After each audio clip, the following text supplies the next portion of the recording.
Hey, hey you.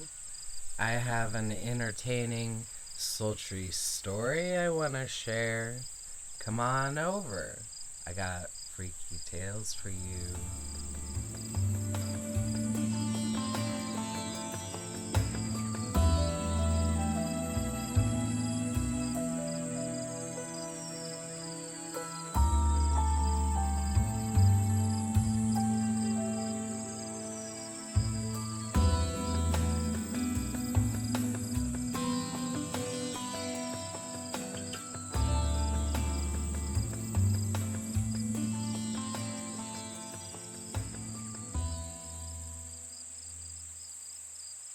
Welcome, all you freaks, geeks, cool kids, and frauds. I'm Jasper Fox. This is a podcast where we talk about fan fiction. I grew up reading a lot of erotic literature, but I'm still kind of new to fan fiction. I'm still trying to find which fandoms I'm into.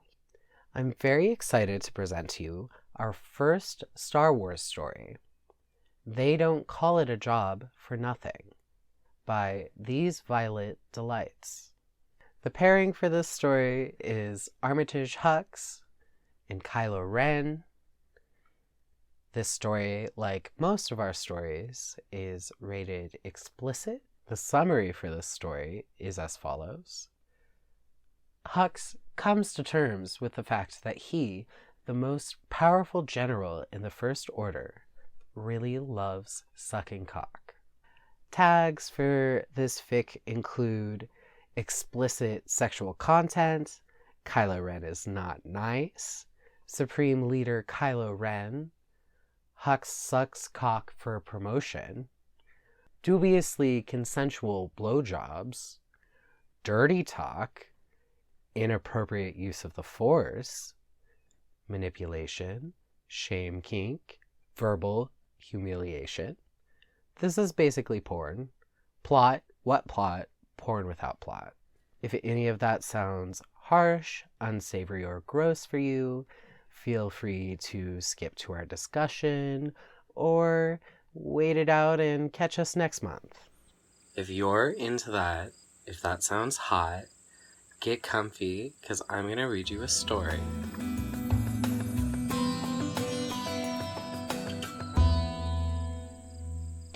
Hux has always prided himself on being able to conquer any task at hand, whether it meant coordinating a military operation under unfavorable circumstances, solving a particularly difficult engineering problem, choosing the right operatives for a mission, or anything else he had to do to further his case. When he was a young officer rising through the ranks, this more often than not included dealing out sexual favors. Those lecherous ex-Imperials, they wanted nothing more than to see Brendel's boy on his knees, crying and begging for their cocks. Hux had never granted them the pleasure. He allowed them to touch him only in ways he saw fit, fanned their desire in cunning ways until they were blinded by it. Hux himself always remaining methodical, always detached. Bringing them off was a task he checked off his list before moving on to the next one, and he had never, under any circumstances, let them come in his mouth.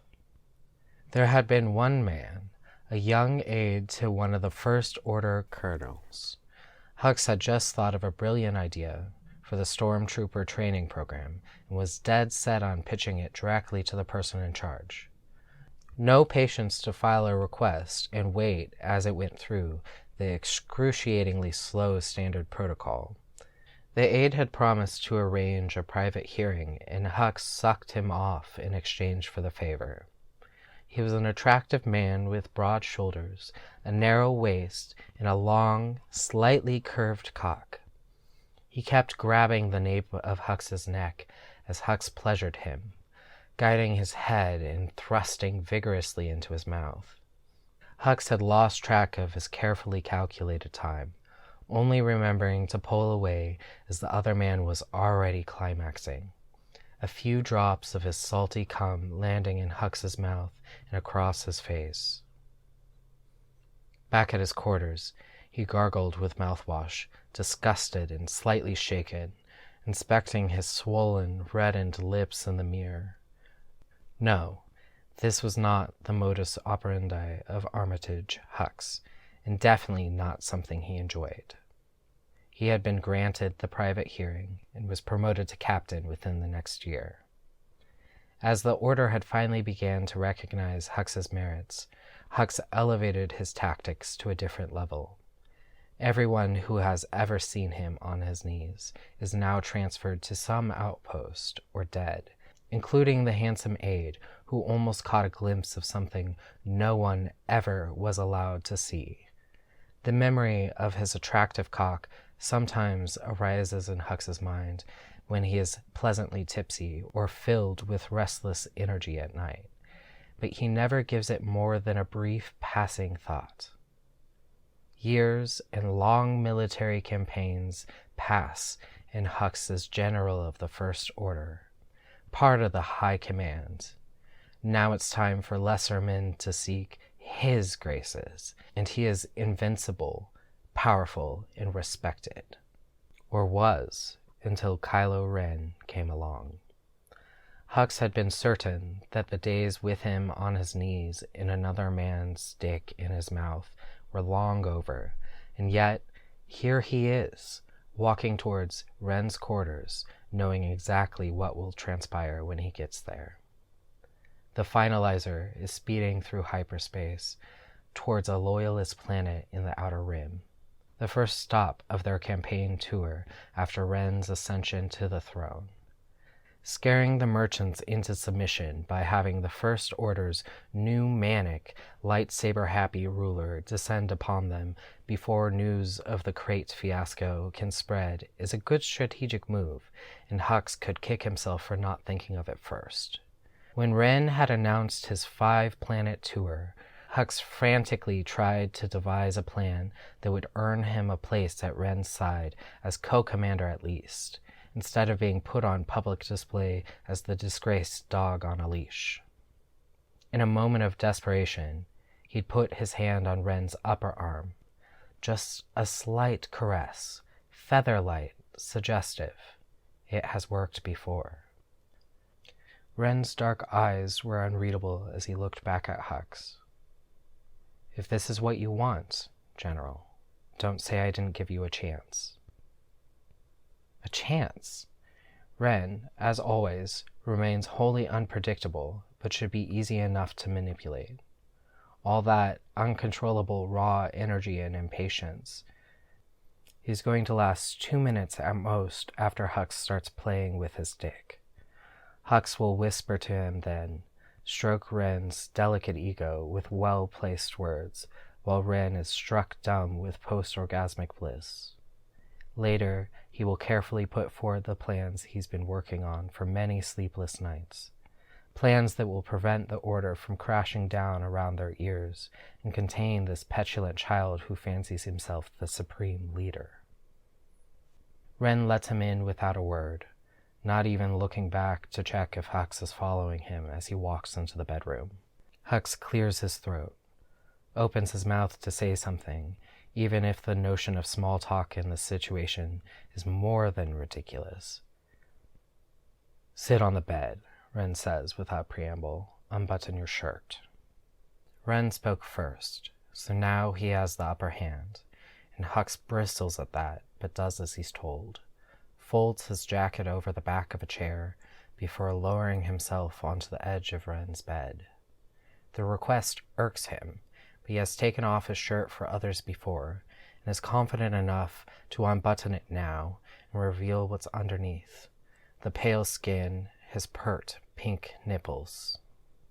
He is, however, entirely unprepared for the next order that leaves Ren's mouth. Take your cock out. Pull your underwear down, but keep your pants on. Hux gapes. Is this really necessary, supremely? Are you here to ask me for a favor or not? Ren is pouting now, and Hux knows enough to recognize this as a bad sign. Slowly, he undoes the fly of his breeches, lifts his hips from the edge of the bed to push his trousers and black briefs down slightly, relieved to see that his cock is soft. His hands flutter for a second, unsure of what to do with his underwear. Then he decides to tug it down a bit further, carefully tucking the soft cotton under his balls. When he raises his eyes again, Ren is staring. His gaze is fixed on the small thatch of ginger hair between Hux's legs before flicking back to Hux's face, eyebrows lifting slightly. Hux glares back even as he feels the color rising in his cheeks. Ren's intensity is sometimes hard to bear. Ren prowls closer like some carnivore animal. His fly is open. He is not wearing any underwear, and Hux can see his shockingly large cock already half hard and hanging out of his trousers. Hux cannot take his eyes off it. He tries to fight the thrill of arousal, but he is already imagining himself with that cock in his mouth, wonders how it's going to feel against his tongue, the weight, the taste, the smell of it. Ren moves to stand between Hux's spread thighs until he is within a hair's breadth of touching Hux, looking down at him inquisitively. Hux is still transfixed by Ren's cock, now directly at eye level. "Well," Ren says, "I'm sure you have done it before." Not like this, Hux thinks. Whether this refers to their current delicate power balance or the frightening possibility of Hux getting more here than he's bargained for, Hux is not sure. He has never been this close to Kylo Ren, when the other man wasn't wearing a mask. Ren's usual unnerving aura seems to have intensified, and a tendril of that dark energy that always vibrates around him curls forth curiously, reaching for Hux. Hux's heart thrums anxiously in his chest. Ren's musky scent is everywhere, and Hux feels dizzy with it. He wants to bury his nose into the thick black hair on Ren's groin. Hux clears his throat once, trying to snap his focus back on what he has to do. He lifts a hand to wrap it around Ren's cock, stroking slowly. Bringing his mouth closer, he licks the underside of the head methodically a few times, peering up at Ren to gauge his reaction. Not only is Ren not falling apart immediately, as Hux had hoped, but he also looks displeased. "You are not being honest with me," he says softly.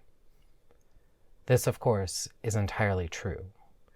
There are countless highly treasonous thoughts Hux is currently hiding from Ren, and he breaks out in a cold sweat at the possibility of the irritable Supreme Leader finding out while Hux is sitting on his bed half naked with his dick on display. Yet he can sense that Ren is searching for something else here, a different kind of secret.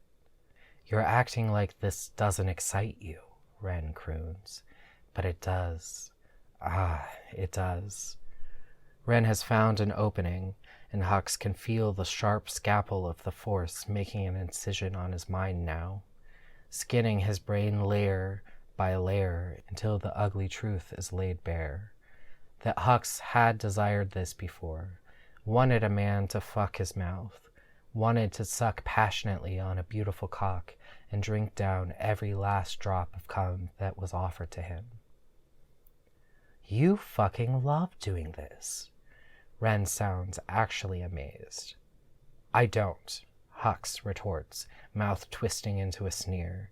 He can feel his cock filling out, twitching against his belly.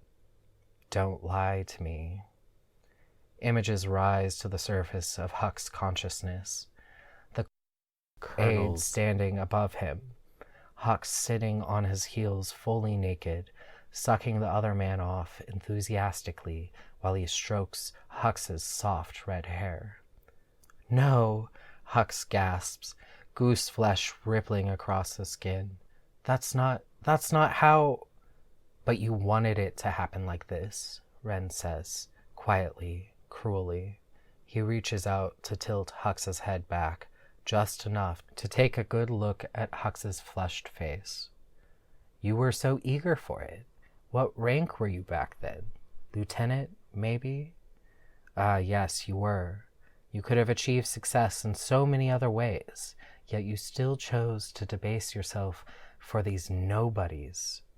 Hux sputters before he can stop himself, voice rising into an unflattering pitch. I've accomplished plenty on my own. The side of Ren's wide mouth curves up into a barely noticeable smile. His left hand is slid under the collar of Hux's open shirt and is now rubbing Hux's neck in little circles. He is fully hard. Open up, Ren says. It's not a request. Ren shifts his body to close the remaining distance between them. Stars, everything about him is so big. Squeezes the back of Hux's neck, and in the next second he is pushing in, maddeningly slow, feeding Hux his monstrous cock while Hux tries not to tense up. It hits the back of Hux's throat, and Ren lets it sit there, lets Hux drool and desperately swallow around it. He keeps his hand firmly on the back of Hux's head until Hux gags with an obscene noise, and only then does Ren release him, drawing a long string of spit from Hux's mouth as he pulls out.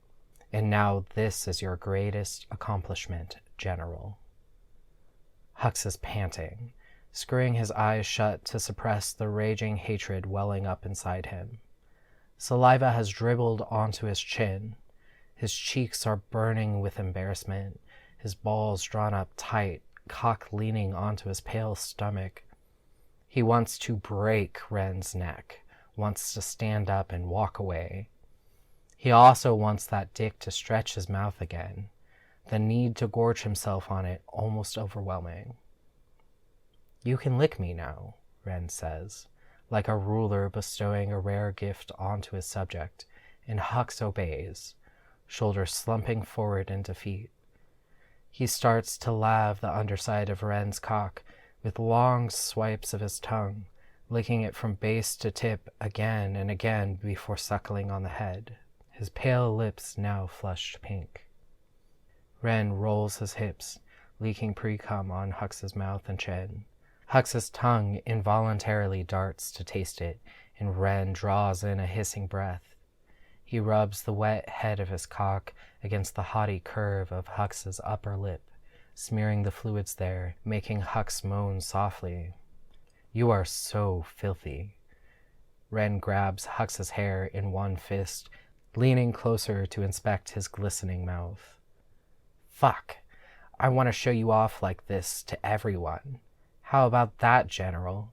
How about I march you off to the bridge right now? How much would you hate me then? Still gripping Hux's hair, Ren takes hold of his cock and fucks between Hux's lips, slipping the top crown in and out of Hux's mouth. Your officers would be so pleased.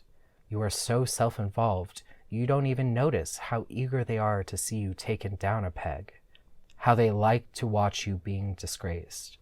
Everyone has seen you bleed. Maybe it's time they saw how much you love cock, how much you love my cock. Hux is drowning in hot waves of humiliation and shameful desire.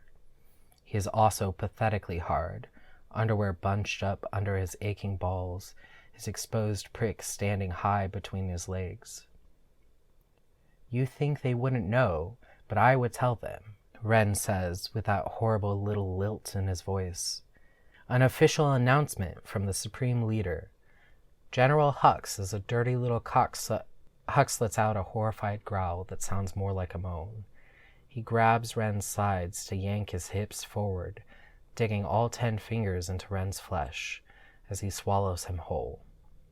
It has been a while, and Ren is enormous.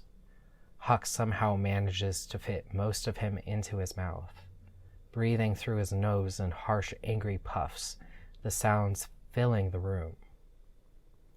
Fuck, Ren chokes out, That's it.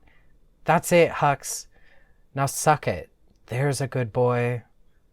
Hux draws back with a sharp gasp, then all but devours Ren's cock, drives it back through his lips, sucking him with fresh vigor, while Ren thrusts into his mouth, one hand resting on top of Hux's head. Hux tries to raise himself from the edge of the bed to relieve the pressure, the strain in his thighs becoming almost unbearable.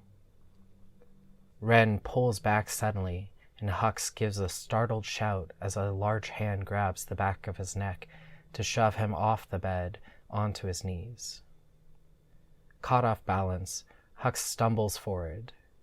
When he is able to look up again, Ren is standing above him, stroking himself slowly. "You want it, don't you?" Ren croaks. "Of course you do. The great general of the First Order, on his knees begging for his mouth to be stuffed with my cock. Come and take it. Come and fucking take all of it, Hux." Hux kneels up with a frustrated whine, curls both hands around the back of Ren's thick thighs, making sure to dig his nails in painfully before he goes down on Ren once more, inhaling Ren's dark scent deeply. Ren is crowding him, filling his space, his whole vision. Hux has all but forgotten that he is pleasuring Ren for a promotion, for the cause, for the throne. He is slobbering on Ren's cock like he is dying of thirst, and Ren's dick is the only water source in the galaxy. At some point, Ren has stopped fucking his mouth and is just standing there with his hips thrust forward, letting Hux do all the work. Hux is rocking his entire body as he sucks Ren sloppily, deplorable little sounds escaping his throat. He cups Ren's heavy balls in one hand, pulling them up every time he rocks forward. Ren lets out a long, rumbling groan and swats Hux's hand away, squeezes the base of his cock, probably to prevent himself from coming.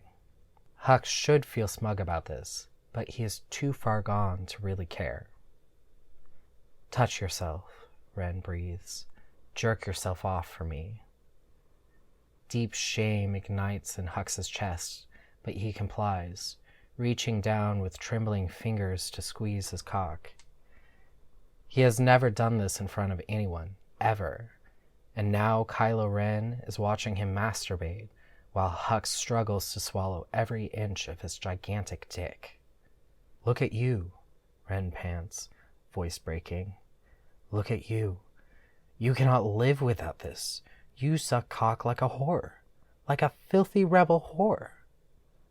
Hux finally sobs at that, loud and pitiful, face scrunching up as his cum spurts between his fingers onto his quivering stomach and thighs, staining his black uniform breeches.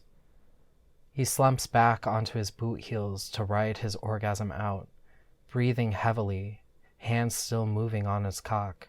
He starts to curl in on himself, but Ren is already there, seizing the hair on the back of Hux's head to hold him upright. "I'll ask again."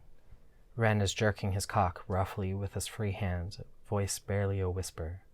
"Do you love doing this, Armitage?" "Yes," Hux whispers. His eyes are watery, but he is still meeting Ren's gaze evenly. His softening cock is flopped against his open fly, ruining his pants further. "Yes, what?" "Yes, Supreme Leader." Hux closes his eyes, pale lashes fluttering. He tongues the slit of Ren's cockhead gently, and Ren comes with a snarl, head thrown back, covering Hux's lips and chin with the thick strings of cum. He shoves himself into Hux's mouth one last time, letting the final drops trickle onto Hux's tongue, and Hux swallows it all. After Ren has tucked himself away, Hux scrambles to his feet with trembling legs.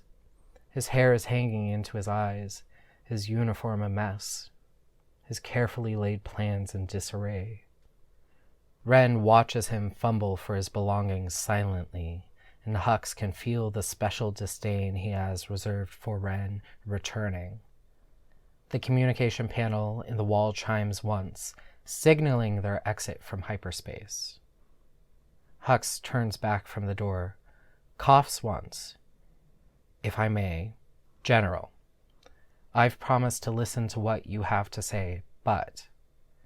Ren's eyes are darkening again, roaming Hux's body with unmistakable intent, and Hux shivers in anticipation.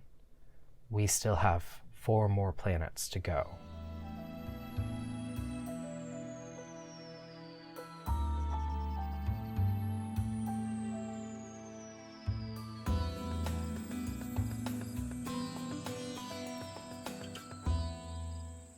You made it through today's tale. Congrats! We're discussing today's story with my lovely co-host, Saira. Hey! That's me, Saira B. So, Jasper, that was your first time reading for us. How was it? How'd you like it? I really enjoyed this one. Mostly because the power dynamics were very funny. I had a good time reading it. Was this your first Star Wars fanfic? You know, I think it was.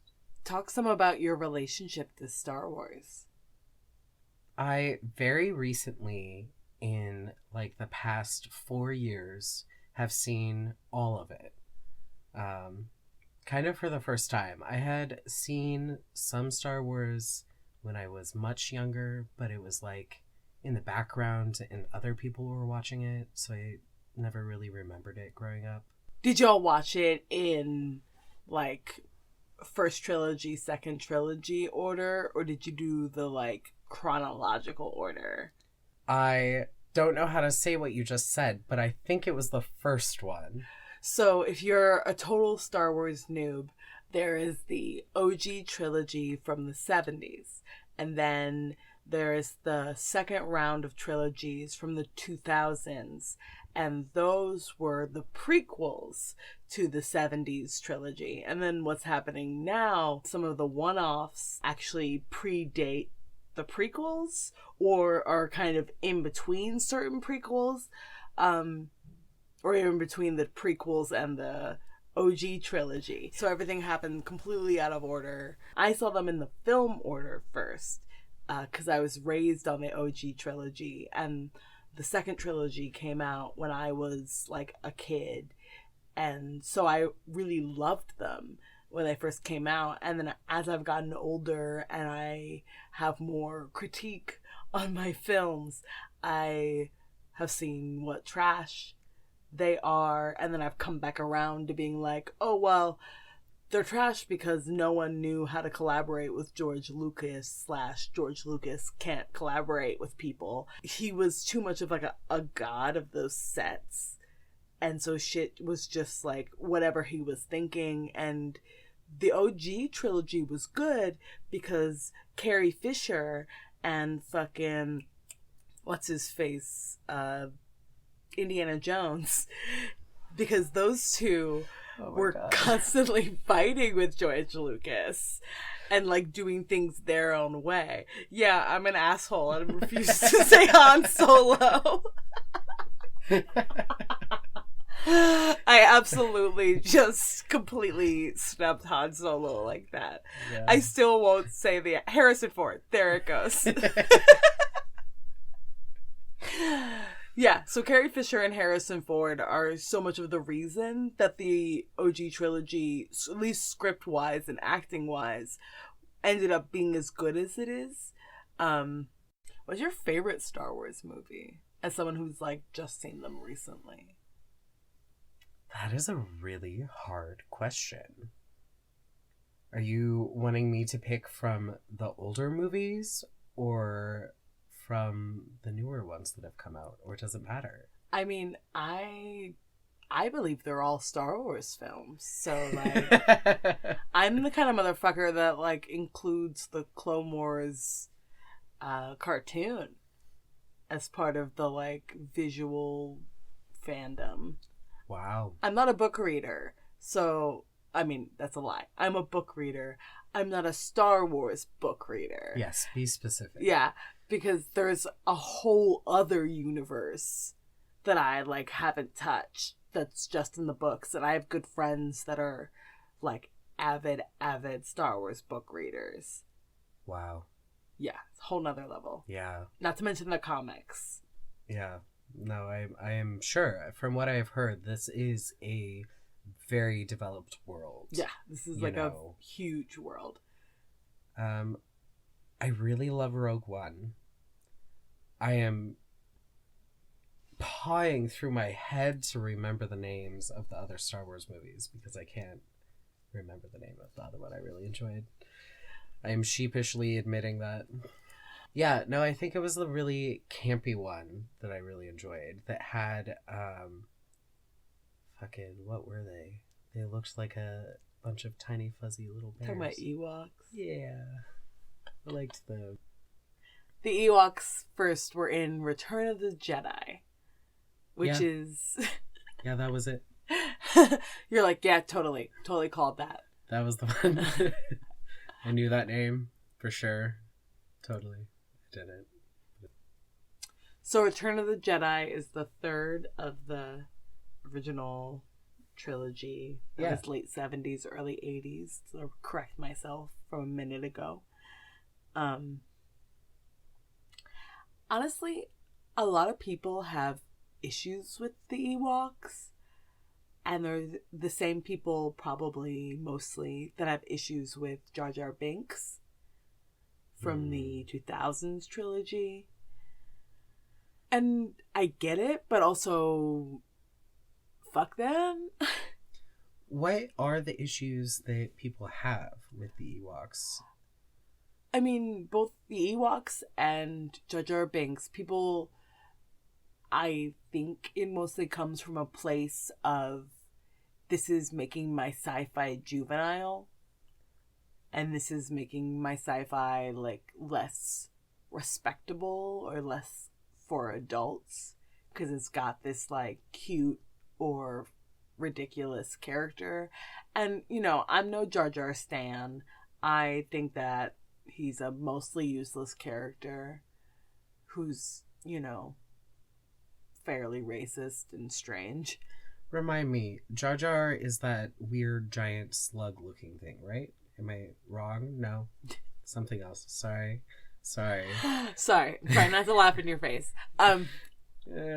Jabba the Hutt. Yeah, okay. I'm sorry.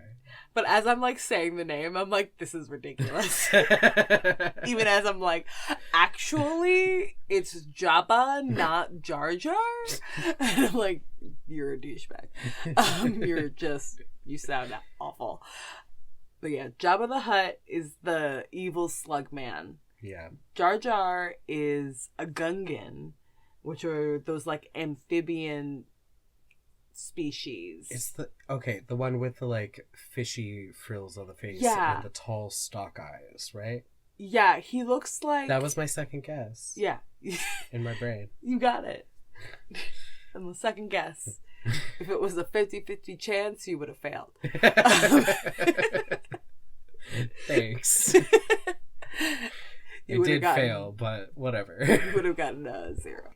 So Jar Jar has that quasi Jamaican accent for no reason. I hear that for some people, like, those characters make it feel more juvenile.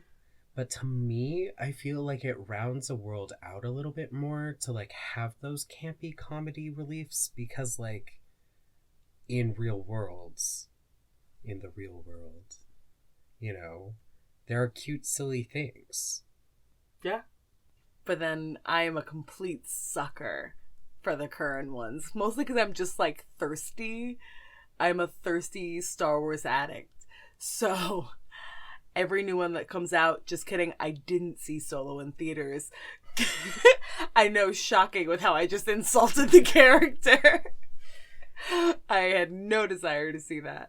I watched it on HBO. The best part was fucking Childish Gambino, Donald Glover being sexy ass Lando Calrissian. That was dope. But every single other one, I have been like in the theater, seen it more than once. Rogue One, I saw like 5 times. I loved Rogue One. Oh my god, I loved Rogue One so much. It's fine. I have a couple Rogue One fics we'll get to. Anyway, wrong movie. Today we going in on Kylo Ren and fucking Hux, which is one of my newest pairings. And I have been devouring that gross shit. How did you like it? They are a surprisingly hot pair. I mean, I guess it isn't surprising, only in that their fights with each other in the movies are great. Very charged, you know? So, yeah, no, I'm very excited by this pairing. It gives me all the feelings that I used to have for Harry Draco. All the vibes of like, we're both really powerful. I guess I read a lot of dark Harry fic. Let me just say that about myself. I read a lot of stories that were trying to make sense of how this character probably had a huge dark side. And so in all my stories that I loved, it was always like dark Harry getting it on with Draco, because like no one else will like let him be weird or gross or whatever dark shit. Mm-hmm. But this is that without the angst of, oh no, I'm dark. Where it's like, oh, y'all are this intense with each other because you're both just evil. And straight up. Like, you're both just evil. And so the idea that you're both going into this out of a manipulative place and you're both going into this out of like a one-upmanship place, it's completely in character. Yeah, no, I loved the failed plan that Hux had. This like certainty that he had going into this scenario, thinking, oh, well, I'm just gonna like bring Ren to his knees and he's gonna like fall head over heels for me, whatever, you know? Yeah. That like I'm gonna like trick him with my tongue type of deal. And in the end, he's just covered in cum and kind of mad and happy about it at the same time.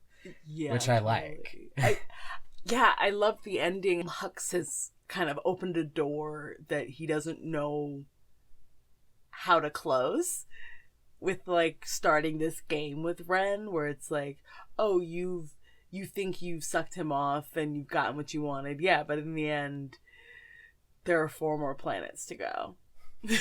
Like, you have to keep doing this. Yeah. And it's really likely that every time you're just gonna show a little more of your hand and show a little more of your like desires and vulnerability.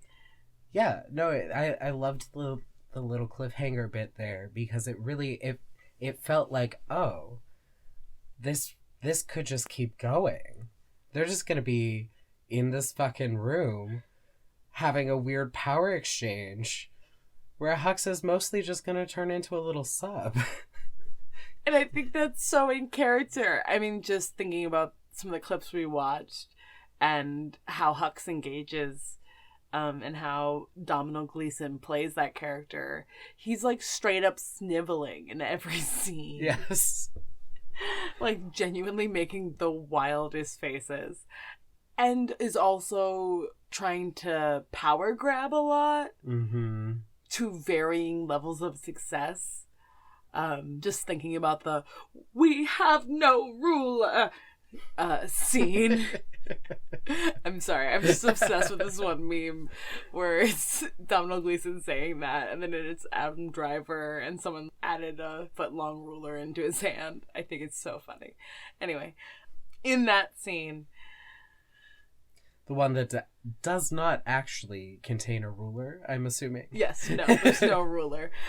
They added the ruler to the forced choke. Yes, of course. This fic had my favorite tag of any Star Wars tag, and that is inappropriate use of the Force. That genuinely makes me laugh every time I see it. The way Domhnall Gleeson plays his character and the way Hux kind of tries to grab for power, but in the end, he isn't a Jedi. You know, he can do as much like political squaring up as he wants to, but he's still surrounded by people like Ren and people like Snoke who can throw him across the room from half a galaxy away. So it's like, what are you really gonna do here? Yeah, nothing. Nothing. Just throw tantrums. He just throws so many tantrums. So Domhnall Gleeson, the first thing I saw him in, Bill Weasley. Oh my god. Whoa. In the Deathly Hallows, yeah. In Wow. both of the Deathly Hallows. That definitely explains why the face is so familiar. He's in an episode of Black Mirror. He's the techie character in Dread. Did you see Dread? Dread? Yeah, it's got Carl Urban and I forget the main femme's name. They play like future cops, and it's like this one block that's like a super tall project, and Lena Headey plays the big gang boss, and Domhnall Gleeson plays her main tech dude. That sounds super funny. I don't think I've seen that. It's a pretty stylized action movie. I think it's on HBO. He's Caleb in Ex Machina. Yeah. He's also in Peter Rabbit. I have not seen that, but I believe you. And actually, most importantly to me, my favorite Domhnall Gleeson movie is Frank. Oh my goodness. Yeah, he's the lead dude in Frank. Oh my goodness.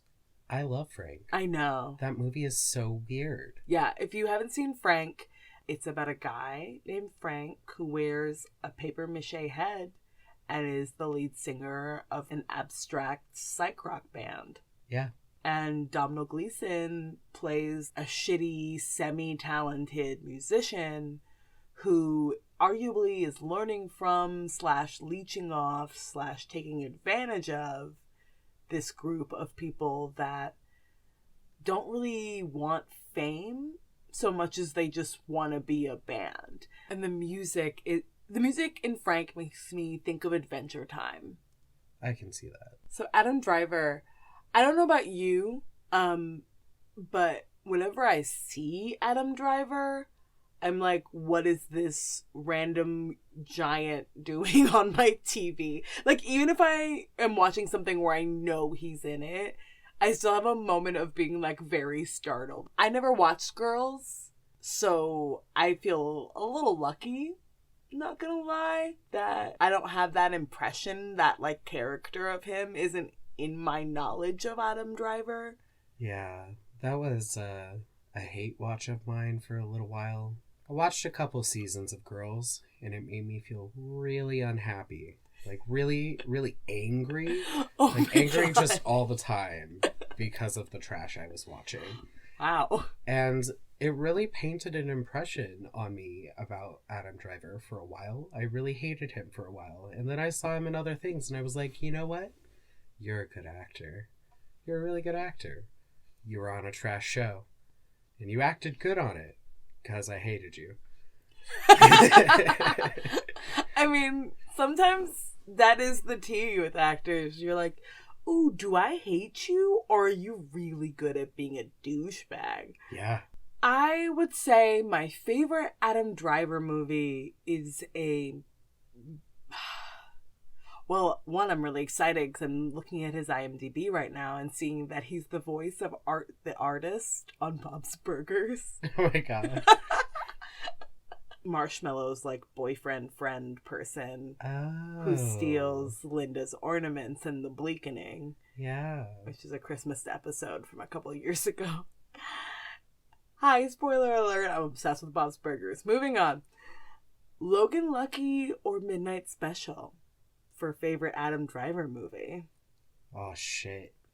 I love Midnight Special so much. I know. I've been craving to watch both those movies lately, so I'm like, ooh, I love your weird face. Remind me, Logan Lucky was that gambling movie? Logan Lucky is, I have called it the best Ocean's 11 movie.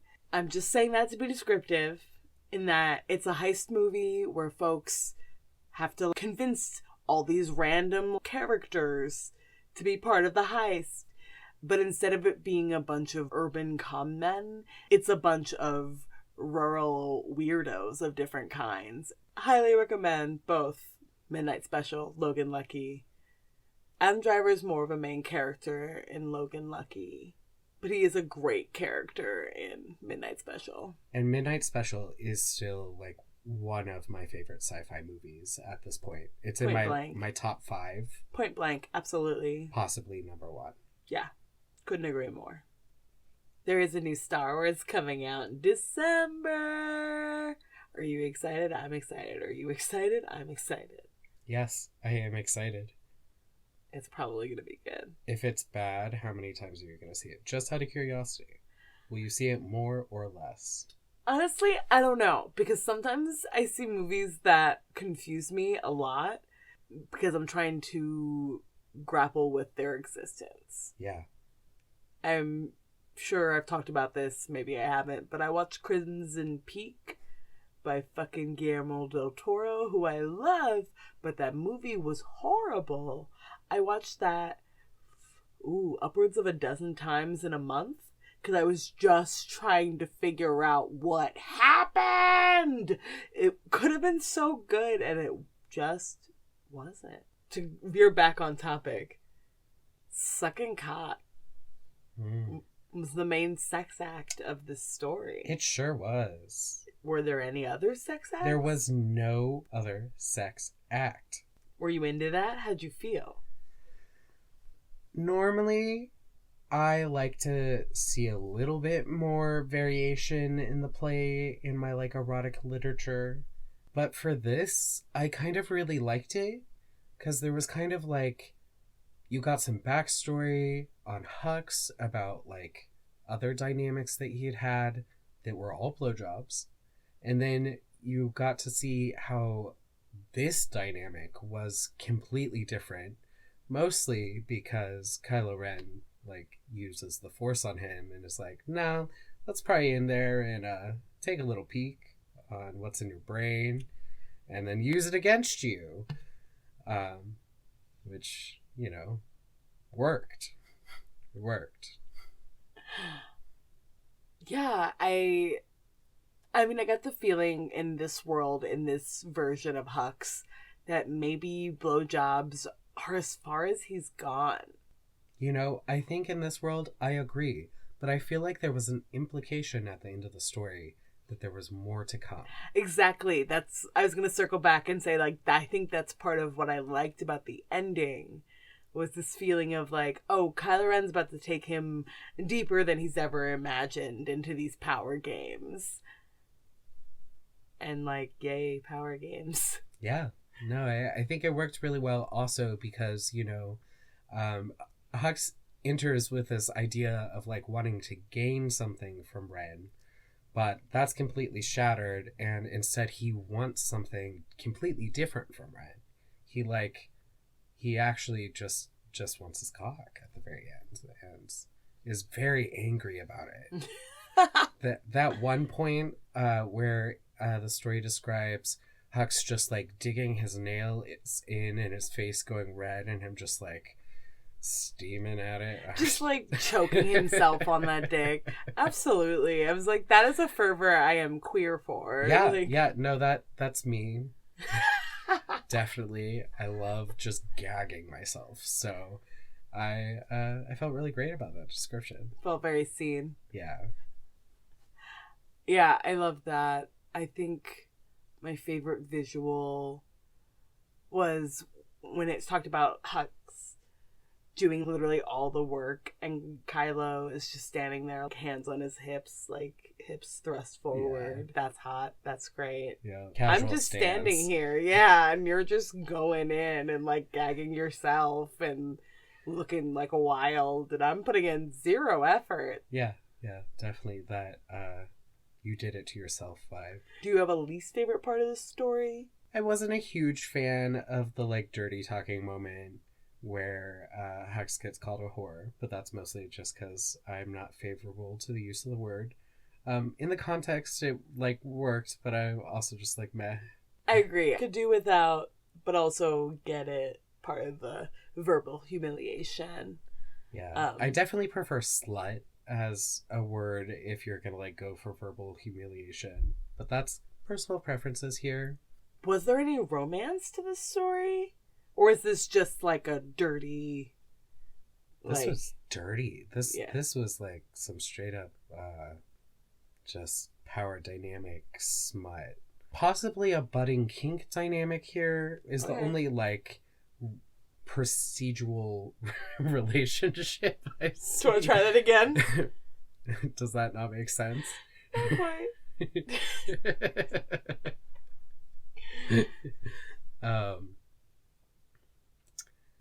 Yeah, I don't see this as a relationship that proceeds farther than a very weird power imbalanced kink dynamic. Hear that.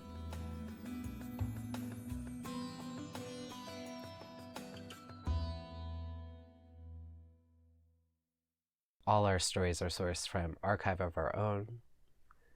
You can find this story's author on Twitter at @thesevioletdelights. That's a 1 in violet instead of an I. You can find more of me on Instagram at @flatforest. This podcast is a PlayThey Studios production. Follow us on Instagram at PlayThey. Listen to our other episodes on anchor.fm and wherever you listen to your podcasts. Thanks for listening to this episode of Freaky Tales for You. Until next time, enjoy your smut.